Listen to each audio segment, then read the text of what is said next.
are. Hey everyone, it is Rocky. We're right now World Ghost Radio, paranormalonair.com, and we are live. And today's guest, how's everyone doing today? As we wait for viewers to come on, my name is Rocky.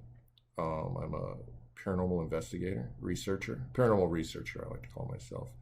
And my co-host, Kim. How you doing today, Kim? I'm good. How are you? I'm doing good. You know, I'm on day 15, so I can't complain. And then today's show is brought to you by Sprite. Delicious for those leading a sober life.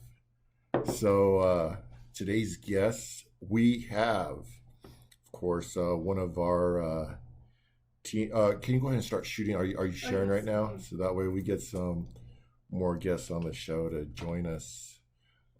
Today's guest is Kim Lloyd. Did I get it right?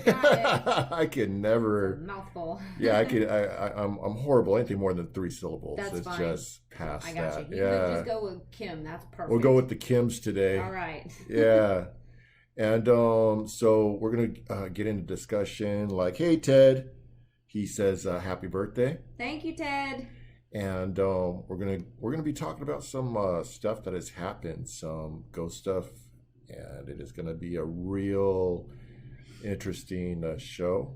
We might give some freebies as far as like the shows that we're doing as far as World Ghost for later on. So, Kim, go ahead and tell us a little bit about yourself. Well, wonderful. Thank you both for having me. Obviously, I have been acquainted with the both of you for a while now, and it's been an absolute pleasure being able to call you both fellow paranormal investigators. We've gone out and done some investigations together, as well as I call you amazing friends as well. These are two of my favorite people. We have a great time when we're out in the field, very professional, but we also know how to have a good time. I live here in Las Vegas. I'm a local. I have been involved in the paranormal industry for a long time. It started very, very early for me, but as far as my day job, I work as an intuitive real estate agent. I've been doing real estate since 2004. And coupled with that, of course, I've spent time in thousands of houses over the years. So I've had a good opportunity to get a nice exposure to all types of environments, and it's right up my alley, just since I've been fascinated with houses and land and spooky things and all kinds of things. But I'm also a licensed psychic reader and energy worker and a shaman here in Vegas, and also a fellow paranormal investigator. So that is my story, a little bit about what I do as far as professionally, and then of course personally and as a hobby, I love the paranormal. Any opportunity, every chance I can get, I'm out there, whether it's locally or every time I go to a new city to visit. I always make sure to check out the local spots and take a ghost tour, history tour, or try to do a paranormal investigation. And that's a little bit about me here, but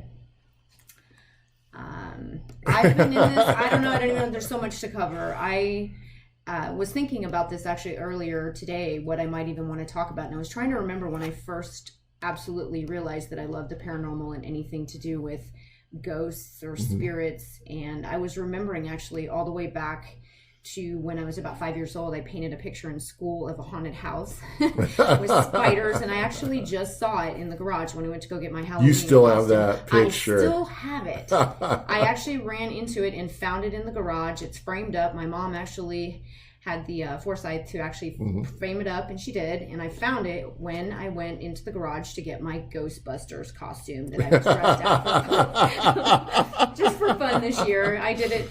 Yeah, it was fun. So that was funny. Yeah, I had to. It was cool. I couldn't resist. So I go in and I go check out. I was like, oh, she's in a Ghostbuster costume. That's cool. Yeah, it was That's fun. Cool. I had to. I couldn't help it. But Yeah, it's been like this, I guess, for me since ever since I was a little girl. I've been fascinated with haunted houses, and I would always make my mom take me to them every single Halloween, all the time. We'd have to go to visit at least 2 or 3 of them. I actually grew up in Anchorage, Alaska, and we had amazing houses. I was going to ask you, is there a lot of hauntings in Alaska?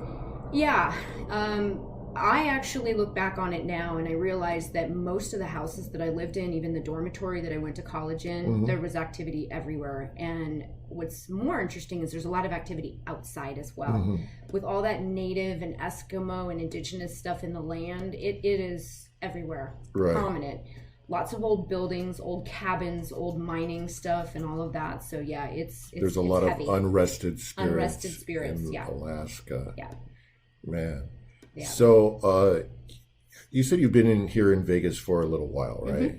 About how long you said again? I moved here in 2004 from Arizona. Okay. Yep. So you've had a chance to investigate like many places, I'm sure, around here. What do you consider would be the most haunted place in Vegas?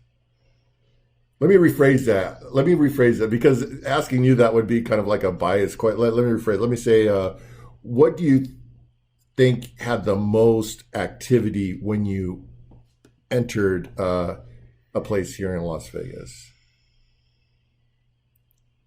I actually have to say that the casinos are probably the most active for me so far, just on personal. The Mob Museum is crazy active for me. Yeah. But I have been in Binions a number of years ago, and I was at a paranormal conference back in like 2013 or 14, I believe it was, and we got an opportunity to go investigate in the shutdown section of the hotel. It was closed off.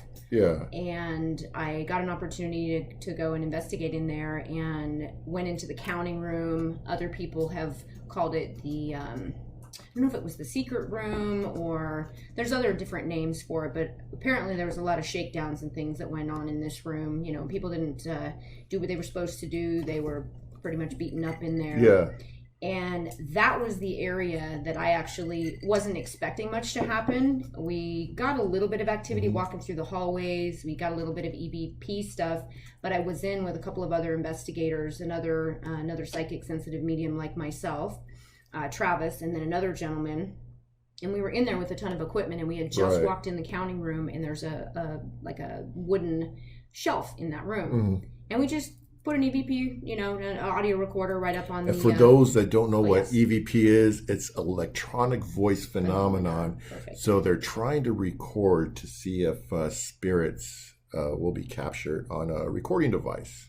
Perfect. So thanks for that. And we just set the audio recorder right up on the top of the shelf and backed up and just kind of stood around and chatted amongst ourselves. And I got a little bit facetious a little bit. I was getting a little bored, a little irritated because there wasn't much activity going on. And I said, well, there's nothing going on in here. And I was a little sassy with that. And all of a sudden the device just, it literally flung off of the bookcase and landed on the floor. We did all of the normal things, tried to jump up and down, recreate it, nothing.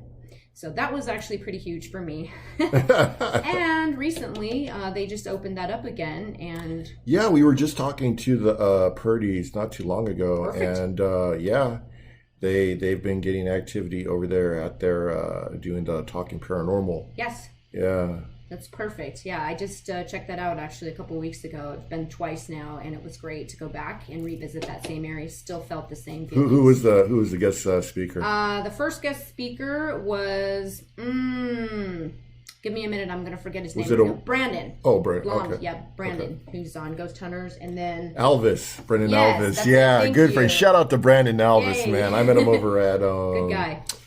Preston Castle. Yeah, he's a good dude. Super good guy. So he was our guest, and then the second time I came back, we actually had Susan Slaughter. Yeah, I know Perfect. her too. Ghost Hunters International. I met her over at the John S. Cook. They had Goldfield Days. Oh, you did? Yeah. Oh, perfect. Yeah, great girl too. So Yeah. perfect experience. So that was, for me, quite active. You want to jump outside of Las Vegas, you'll take me up to where I've recently had some of my most intense experience, and that was in Goldfield High School. Oh, yeah, that is right. Yeah, we've been talking about that lady. People are asking, when are you going to release the video? I'm like, Well, just so you know, we are working on that now. Yeah. Yeah, I'm still hesitant. I've had a lot of things. It's like, oh my God. Yeah, I have to admit that one was crazy. I don't know what I was expecting going in, and I like to go in kind of cold and not knowing what other people have experienced. It's just my style. I prefer to not know because I don't want to have any preconceived notions. Well, let's get into that. That Sure. way. So we ended up going to the Goldfield High School, and like I said, the last time I went, we really didn't get too much. Yeah. It was like I would get some stuff. I know the place is haunted. I'm not saying, I know it's a place haunted, but the last time, I haven't put out the video yet, but it is what I consider one of the most haunted places in Nevada now. And let's get your side of the story, your experience from Goldfield High School. Goldfield High School. So I intentionally did not want to know too much about it, even though Kim, our fellow investigator here, has been in the property multiple occasions, and I'm sure you had been in there as well. I actually preferred not to look anything up. I didn't want to know what other people had captured. Right. I just preferred to not know, so that I could kind of go in there blind and just see if I captured or sensed, psychically or whatever, some of the same information as other people for validation. Right. But I also wanted to see if there was anything new that had not been maybe discovered before. And also, the strategy I had was maybe we could sense that there was something there and maybe go in that direction, and then we could follow up, with the equipment and see if we could capture. So when I first entered the property, we went in and did a day walk. And I actually went in with Kim, and I believe you were there for the day walk. Yeah, I was there briefly. So Kim and I walked through just so I could get a feel of it. We just wanted to see what we were up against, so that once the lights were out, if there's any trip hazards or whatnot. So just did a little brief walk there. I know we came in because it was the 4th of July, so we had a lot of background noise and fireworks going off. For a little while, crazy. yeah. Yeah, for a little while. Yeah. But we did an initial walk. And what was very validating for me is that we immediately went into the school area when we first walked into the front entrance, and went in there, and I could immediately see, like, clairvoyantly, a teacher standing up in the classroom, and it looked like a little bit of residual energy going on in there. There was a little bit of heaviness in that room, I'll admit. Which room? You're talking about the very bottom floor? The very bottom floor when you first walk into the And then they have that classroom There's on the right-hand side. Yeah. Correct. Yes. That area was pretty heavy for me. I actually could see somebody, like, standing there at the front of the classroom. So that was a little interesting for me. Definitely there was a lot of, like, temperature changes in there. I mean, I understand it was the middle of summer and it shouldn't have been cold, and I think I remember that it wasn't really that drafty. I think a lot of the windows were boarded up, if I can remember. I had a lot of glass in there, but it definitely felt a lot of cold spots in there when we were walking through. Where I actually found the most significant activity is when Kim and I actually walked upstairs, and they have the Are you open talking ceiling. about so the third floor? You're talking about Third floor. Okay. Very active for me. Definitely downstairs as well. When you continue forward, let's go back down to the first floor. We continued on the rest of the walk, and we went over to the old area that was the shower room. Right. That was heavy. That was extremely heavy. I don't know about other people out there that have been in this building, but it was heavy for me. Back in 2015, when I first met the Purdy's, they were running the Goldfield event down over there for Las Vegas Paracon. Oh, perfect. And they told me, they're like, "Hey, Rocky, you need to check out that room that you were describing." And I got some stuff, but not as intense as this the last time. Yeah, we went down there. But go ahead. I'm sorry. No, I wonder, actually. That's a good point that you're bringing up, is I think the more times you go into a property, I wonder, I know I feel this way myself, but other people may have experienced this, and just for the sake of saying it, I think each time you go in there, you get a different sense, and you pick up different things that you didn't maybe sense the first time, and it seems to deepen the experience each time you go in there. I don't know if the spirits that are present there kind of recognize your energy, or they remember you at some level. But I definitely know that was a heavy room for me. Yeah. And then to the left of that room, I don't remember what was in there. Kim, you might recall. What was in that room to the left? It was big open. There was like machinery or something in there. What was that room? They had dug out the floor, and it's all open, and it's exposed dirt. Mm-hmm. That's right. Rumor has it that there are people buried under there. Oh, wow. Over on the left hand. Okay, I didn't know that. So because they're renovating, and so floors are actually taken out in both sides. And I mean, there are rumors of possibly a young girl that got taken there and raped and then killed and all that stuff. Oh, wow. That might be buried under there. I visually, through my visions, I've seen two young children buried under there. I've picked up on a lot of abuse happening there. There was supposedly a janitor that was doing horrible things to children. If you got called to the janitor's office, that was the worst. So we'll go into that in the video. Yeah. Perfect. Thanks. I remember that. You're right there. It was open. It was exposed. And I wondered, had there been like some type of water there or pool or I don't know. I don't know what that was, but it was definitely open and it was very creepy in that room. I remember that specifically. I remember walking up the actual first flight of stairs to go up towards the second level. And I just remember feeling kind of a masculine presence watching us right from that landing. And I felt a little uncomfortable immediately as we started to go up that second level.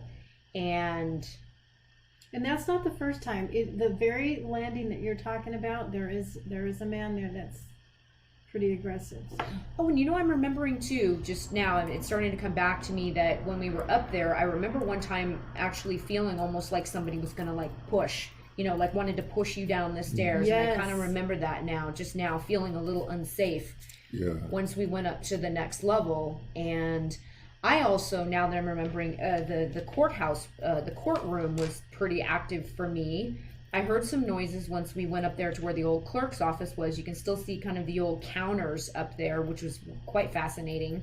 And that was intense for me. The courtroom was intense, but then there's another big, huge room beyond that. And that's what I remember really feeling, like a lot of portals and activity there, probably some openings and gateways for spirits to come in and out. I believe when we were doing the investigation, you stated that there was a portal up on the third floor in that one room where we were doing spirit rock box session up on the top left. Yeah, that's true. There is Yeah. a portal there. Yeah, intense up in there. And I believe we even got the a direct response saying portal in that actual room. Oh, that's going to be great to Yeah. review out there and to have that on the film. Yeah.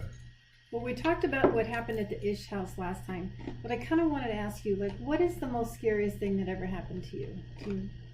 In my life, as far as with the paranormal, the most scariest thing, and I believe I talked about it actually on the last one of the last radio shows. Yeah. But I will bring it up again, and then I will bring up a secondary one because I actually remember. Because I cannot get that Oh, footage. perfect. No, that's great. So.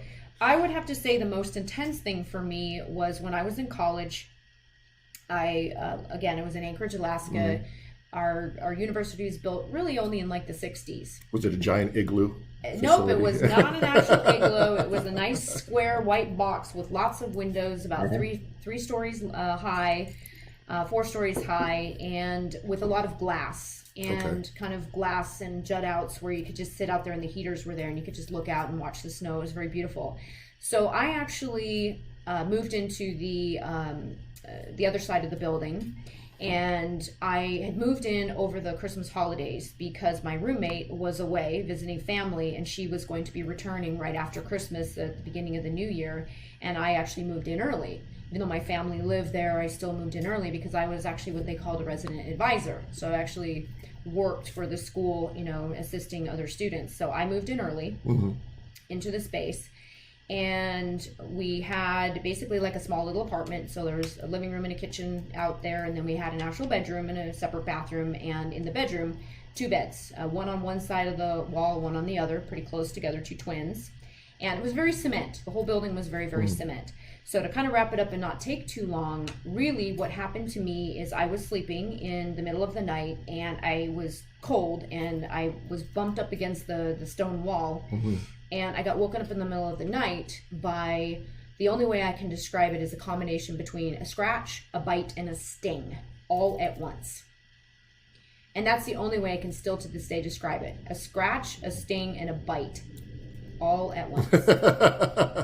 Wow. And it freaked me out because I could actually physically feel something. It startled me right awake. I had been touched, and sure as heck, I had 3 marks. Three. Oh. Right on the side.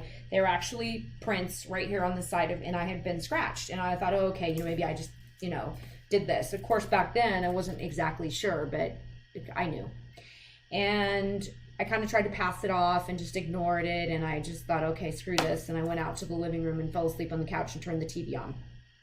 And then later, my roommate, she moved in. And one time during the middle of the night, I woke up to a lot of the physical sensations most people talk about, where I was actually literally being held down, could not wake up.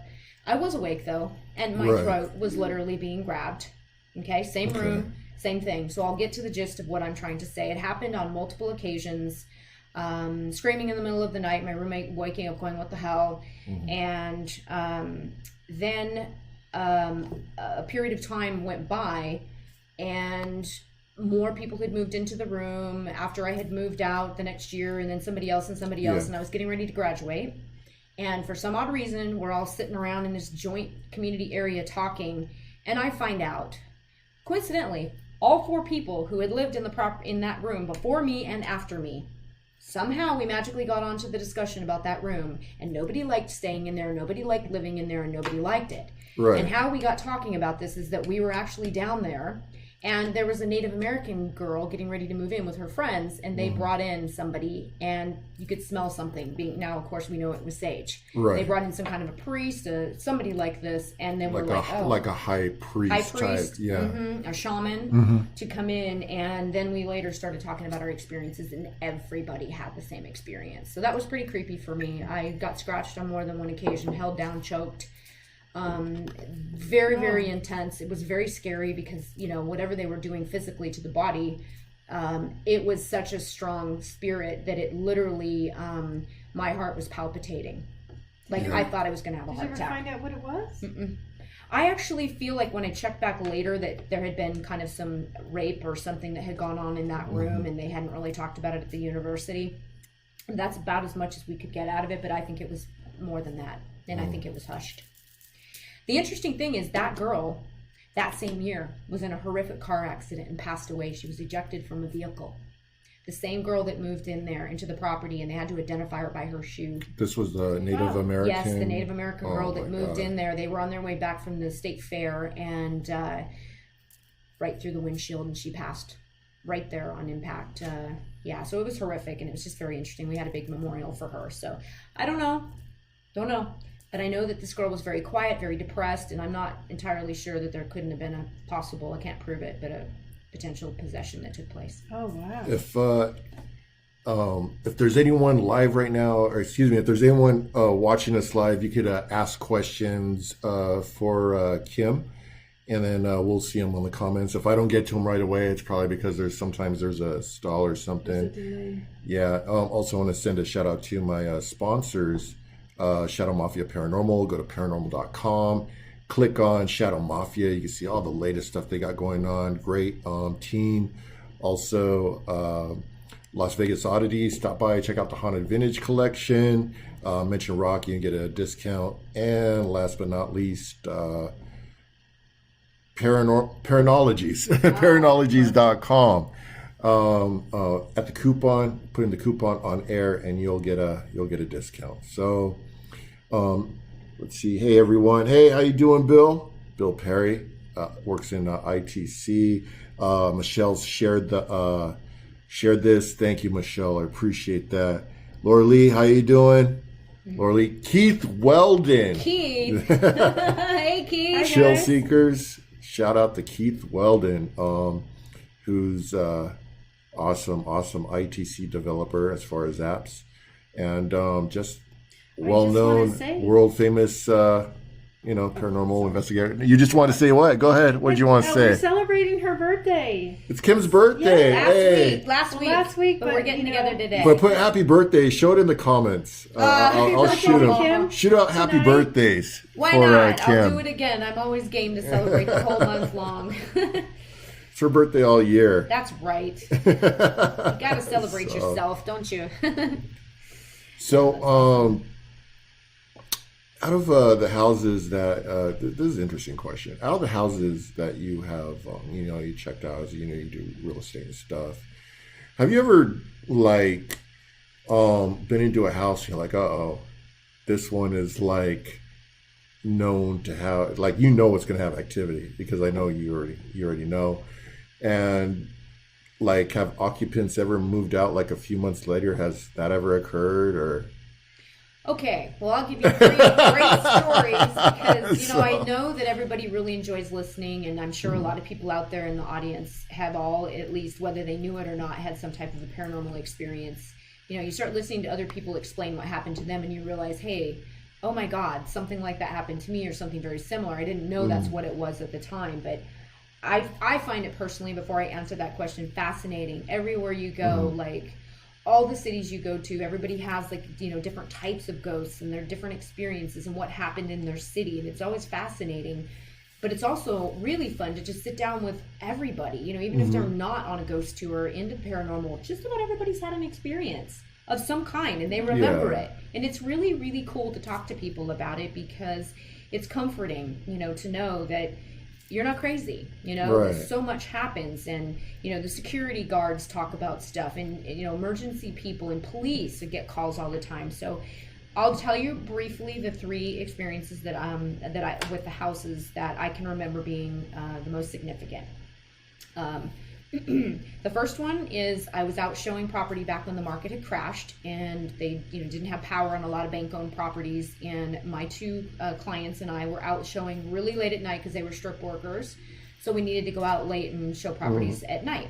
So we went to a bank-owned home late, and it had a combo box on it. And what's interesting is that we both, all 3 of us, stepped outside. I started getting the psychic hits of F this.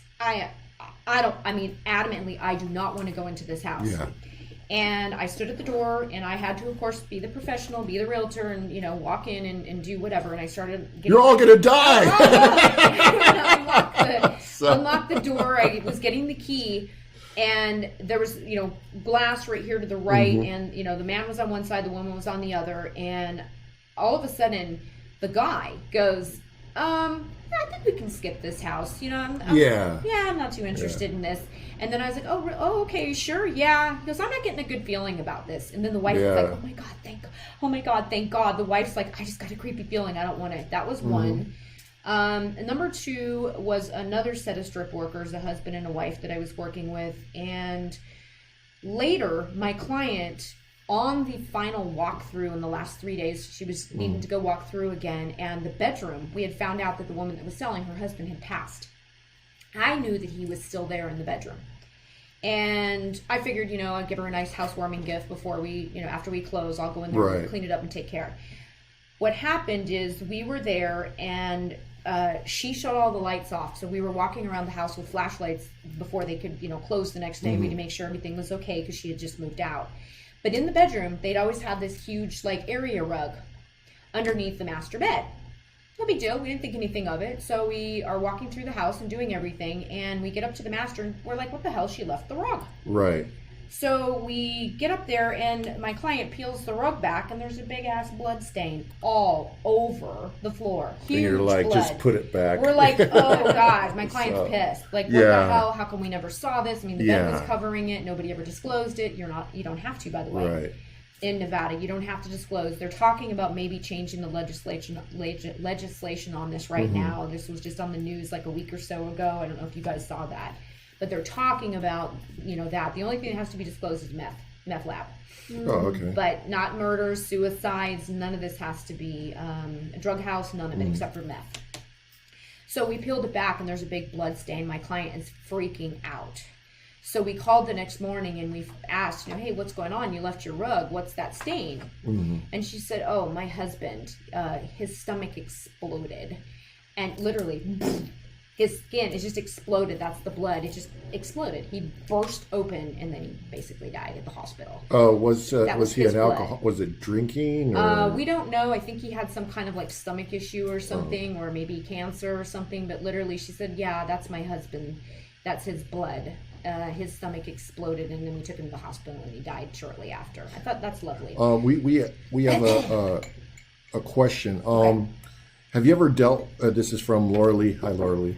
Hi. Have you ever dealt with a demonic entity?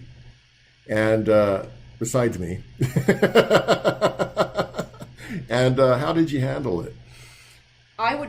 First of all, I do feel that the entity that I was dealing with in Alaska wasn't a demonic entity because of the scratch, the sting, the bite. To be real with you, how I dealt with it then versus how I would deal with it now would be pretty similar. But back then, I was raised religious, and I basically prayed and had a couple, 2-3 friends come over, and we prayed and did the whole typical thing that the church kind of tells you to do. I saged, and it seemed to have kept it at bay. And then obviously the next occupants, got to deal with it after I moved out. But nowadays, I actually have dealt with a demonic entity in one particular house here in Las Vegas. I won't disclose that for privacy reasons, to protect the person whose home it is. But as far as the actions taken, what happened? Basically, I highly always suggest coming in and clearing it up with the sage. And the most important thing is to take ownership. Try your best to do it yourself first. And then if it's not working, then obviously you want to contact somebody like me or, a professional. And some people actually call in priests and things like that to do a blessing. I actually find people like myself that do shamanic work. It's very effective because we have a little bit different technique and how we deal with that. But yourself, take authority. I just got a message on my watch. It is 66 degrees right now in 66 degrees in Vegas. 66 degrees. Yeah, I've run into several demonic entities in my time. Not everything, in my opinion, is demonic, and I'll just, in my opinion, suggest that there are people who would use the D word a little bit more often than I feel comfortable. I think there's very heavy presences, there's darker energies out there, but an actual demonic entity is a little bit more rare. I'd have to agree with that. I'd have to agree with that statement because I have done house investigations to where, and this is a great point to bring up, is that there's been hissing noises. I have heard that. Yeah. Stuff move it's a immediate if something goes like that, it's demonic. It's demonic. It has, yeah, exactly. The keys moved. It had that much power. It's demonic, and I can see that from a standpoint of if you don't know what's going on, you don't have the experience of what could it be,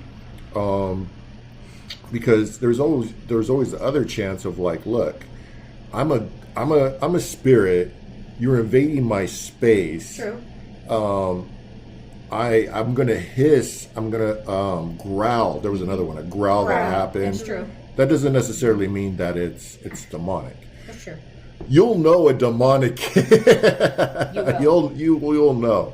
Yeah, you will. So there is that difference, but everyone already jumps to the conclusion. Even on I don't like to put things on blast. I don't like to put people on blast. I'm not going to put people on blast right now, but I will say this. And I hope it doesn't bite me in the ass when I say this, is that there are shows on TV and I'll be watching it, it's and I'll be like, they state it's demonic.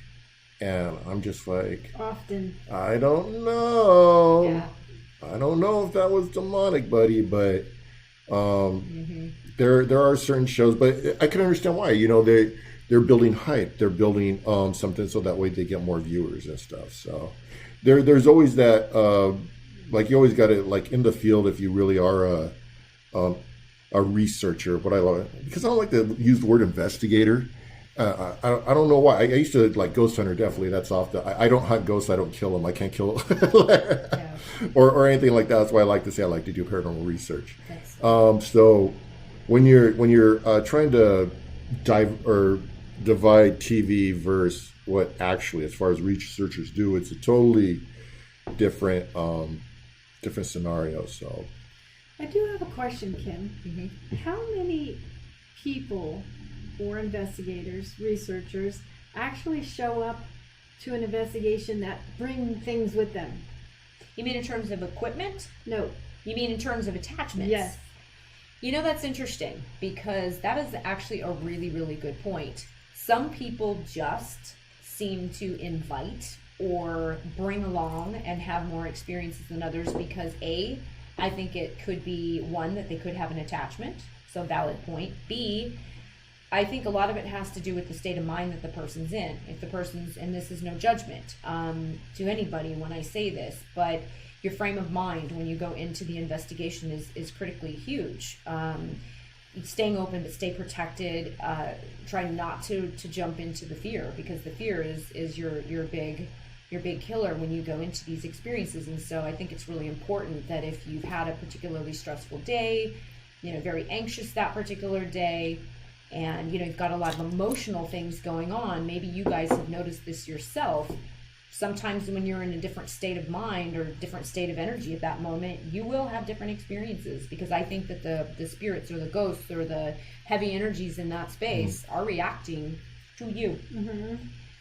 Sometimes when I go into an investigation, I actually feel like I have to kind of shield myself up because I'm afraid that they're going to leave and kind of hide in the corner because they think I'm coming to, evict them, so to speak. So I just try to come in and just say, hey, I'm just here in your space. I'm just here to observe. That's it. But I really do believe that a lot of people who have attachments have had some significant trauma in their life. If they haven't had an opportunity yet to do some clearing, or they've had traumatic experiences in the paranormal, might have an opportunity to experience things a little bit more intensely. Then again, the people like you and I and a lot of people who are interested in this field are just a little bit more sensitive than most. And so I think that we experience it a little differently. I'm not sure if I answered your question. I hope that I tried to answer it the best I could think of to answer it. Well, yes, you did. And I just think that we do have guardian angels and different attachments or spirits that are always around us, popping in and out, that possibly could go. True. And we could be picking up on the same ones in each investigation, as well as picking up around. So I do think they're everywhere. I'm a firm believer that they're just everywhere. Absolutely, you know what I mean? I also had another question. Do you believe in werewolves or vampires or anything off the wall like that? Cryptology.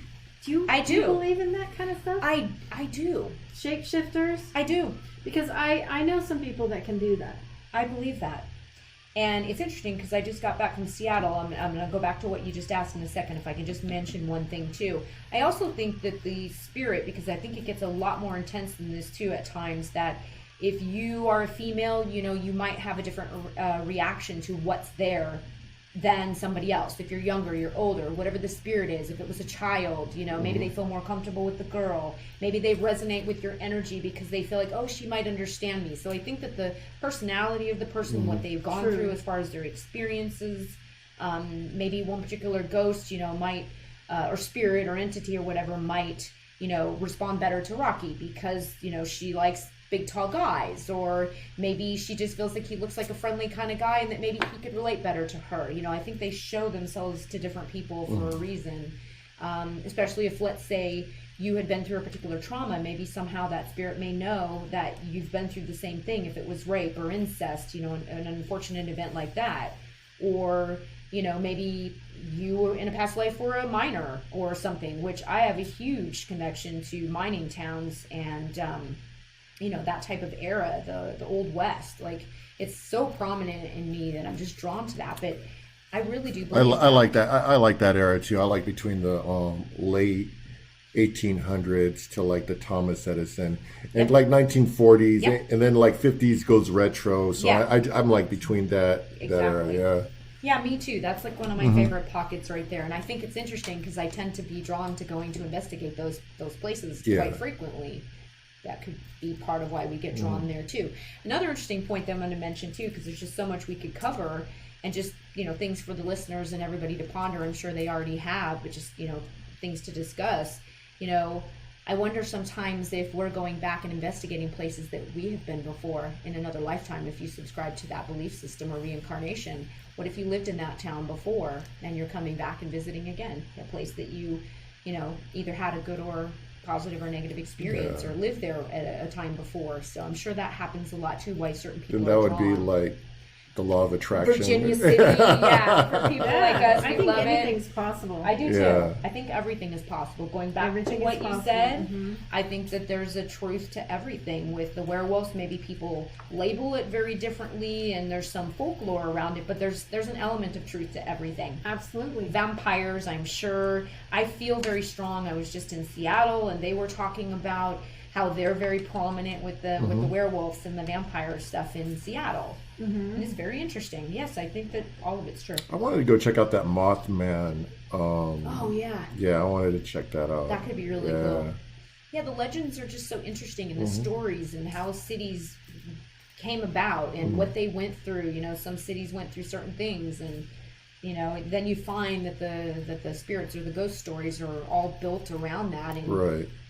they see it. It's pretty cool. So, did you say that you have a background in shamanism or something like that, or is it Yeah, Native American? Yeah, or- I probably don't look like it this time around, but I feel very drawn.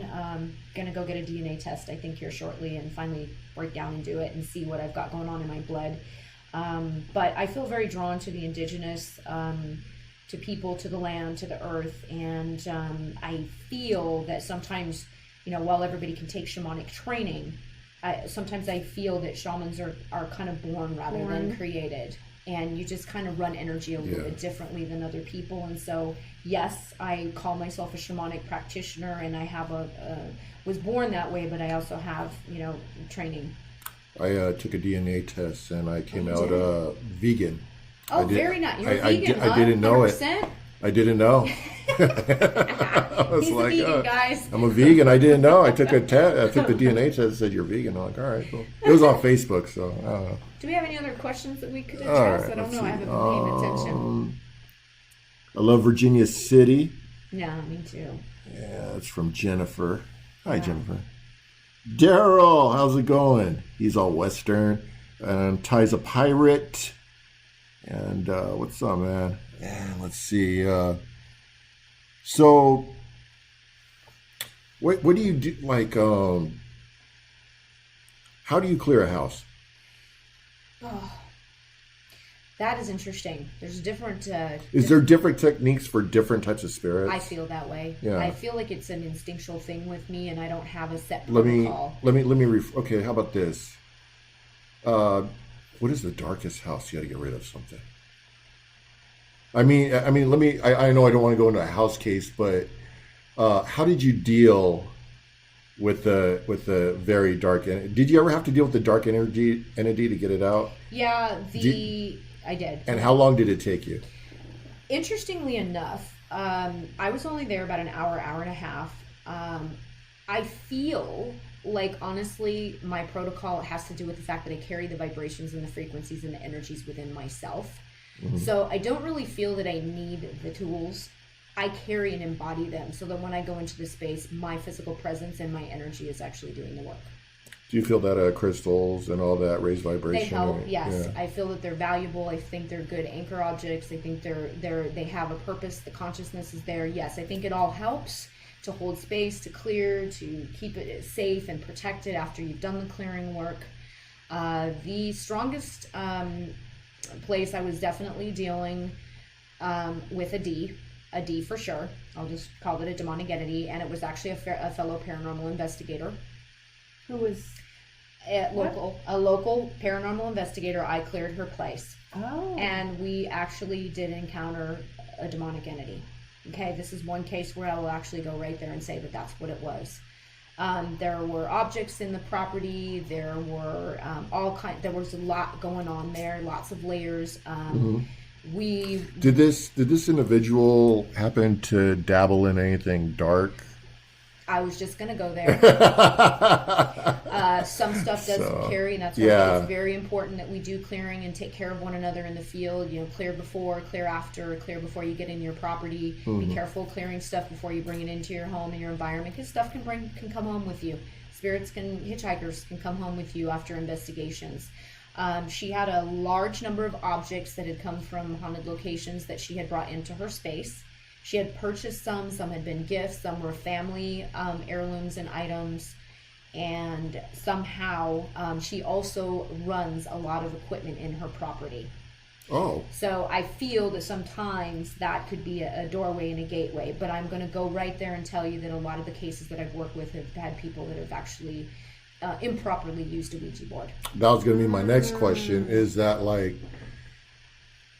here we go. It's true. It's I know, and it sucks because we only got like 10 minutes left, and I'd really love to get into and we'll try to cover as much as we can.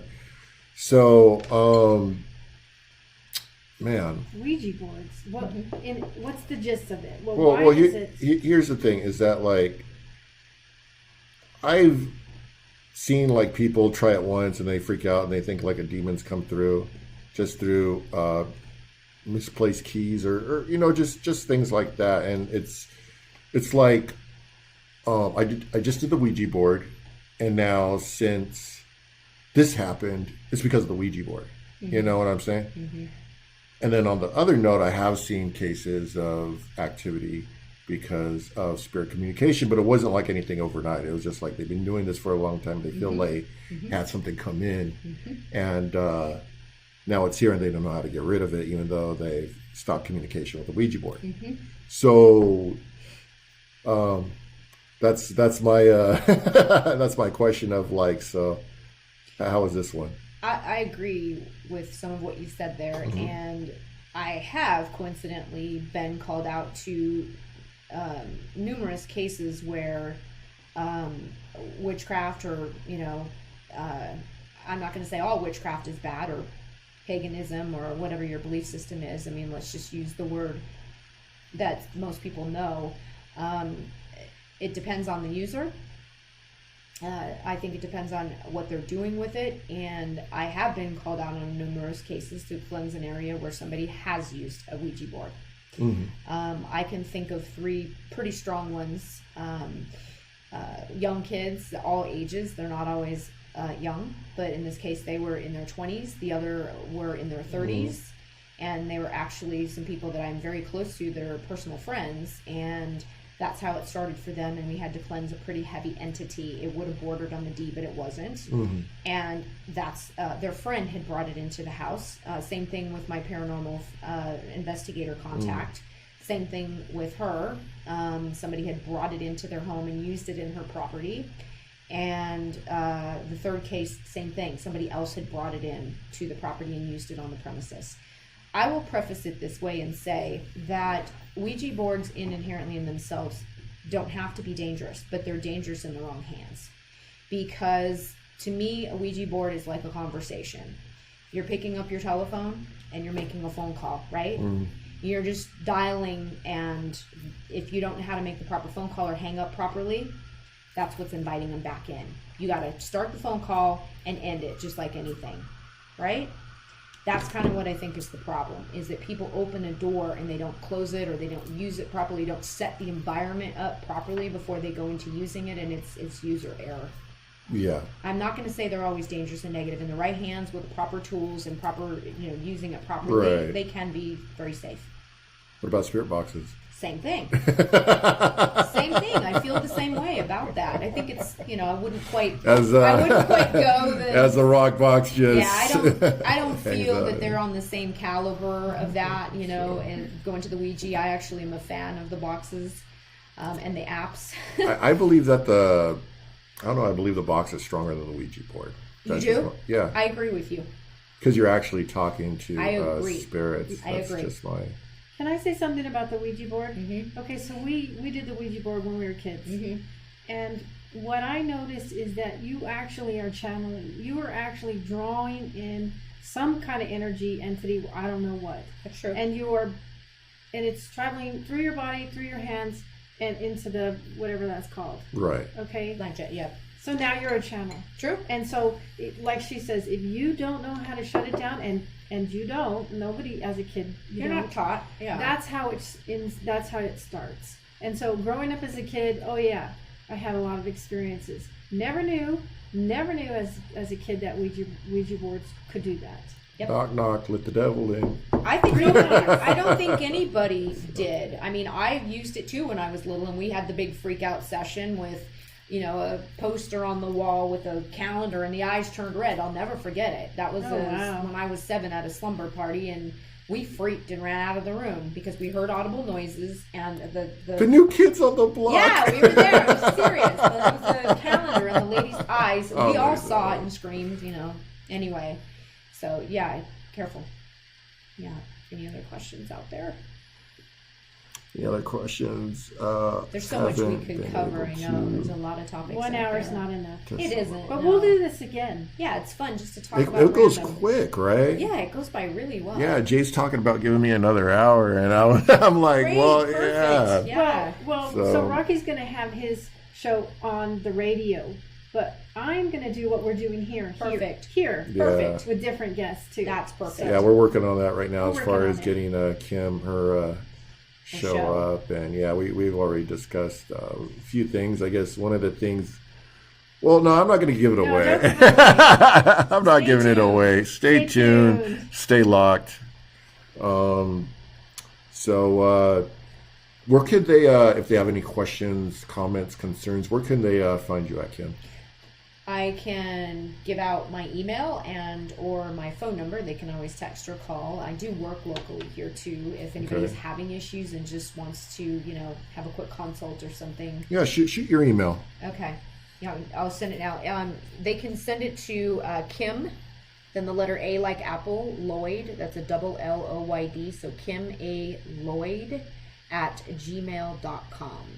At gmail.com. Or phone or text 702-860-1009. Or you can get in touch with this page or whatever, and they can pass you on to me.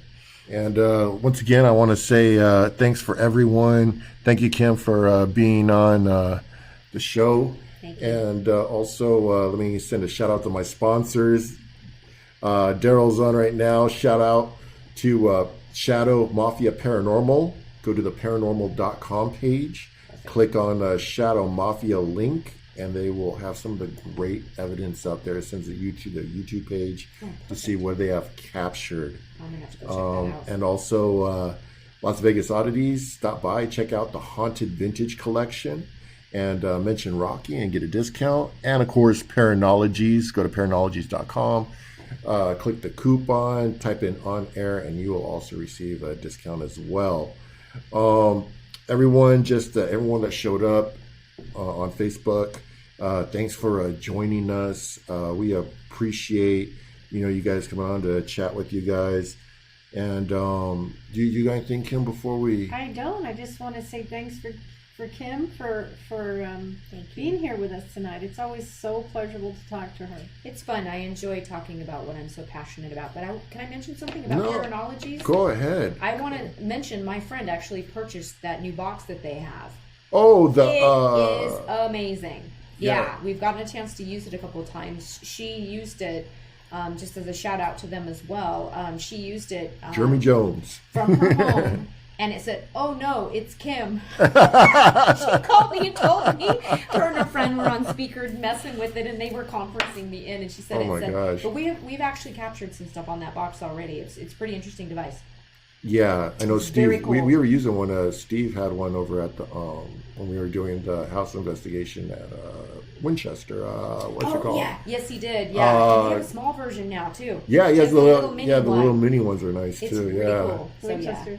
I mean, it's in Winchester, California. Winchester, no, it's the. Only Steve. Oh my God, we Oh forget. my- How can we forget the A? Oh my God. Not Prescott House. What is it? Shanny. Shanny's gonna kill me if I Oh don't my God, mention you the guys, name. how could It's we ever forget? Patterson House. Patterson. I'm like Prescott Patterson House. No. It's the Prescott. No, I it's don't know where I Patterson got House. Prescott. And cheers. Patterson. Happy birthday. We're going to be celebrating. Happy with Kims birthday! tonight. I'm We're drinking gonna have a little Sprite. party. Sprite for me. We're going to be having a little party here tonight. Yeah. Right.